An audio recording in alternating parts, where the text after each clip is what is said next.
Ambassador, I will say frankly, I'm one of the people who thinks you should be expelled from this country, and I believe that it's to do with the policies of your state.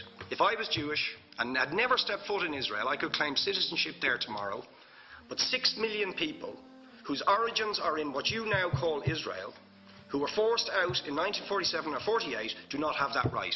Isn't that part of the reason why the Palestinians are in dispute with Israelis? Because you deny them the right to return to their homes and to their land and to their villages, and that they have a legitimate claim, even under international law, to return, but you deny them that right.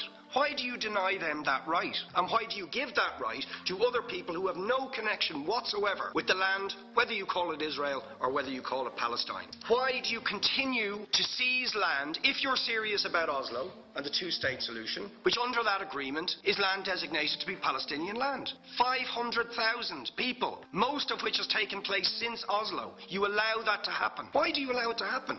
If you're serious about giving this land to the Palestinians, it's absolutely extraordinary. Are you not just taking us, Ambassador, for idiots? That you can say with a straight face, we're serious about peace, but while we're serious about peace, we're going to seize Palestinian land. And you expect the Palestinians to just sit back and do nothing about that. Now, you know what the Palestinian people have been asking for. Far less even than some people would ask for. Because I believe the whole apartheid system should be dismantled. But what they've asked for is to lift the siege of Gaza. Just to lift the siege of Gaza. Let them have an airport. Let them have ports. Let them not be dictated to by a government for whom they do not vote as to what can go in and out of their territories, whether they will have power, whether they will have clean water, whether they will have medicine. What makes you think you're allowed to have nuclear weapons and the fourth biggest army in the world and visit destruction on the people of Gaza, but they have no right to defend themselves? They have no territorial sovereignty over that land. Would you ask questions, please? How do you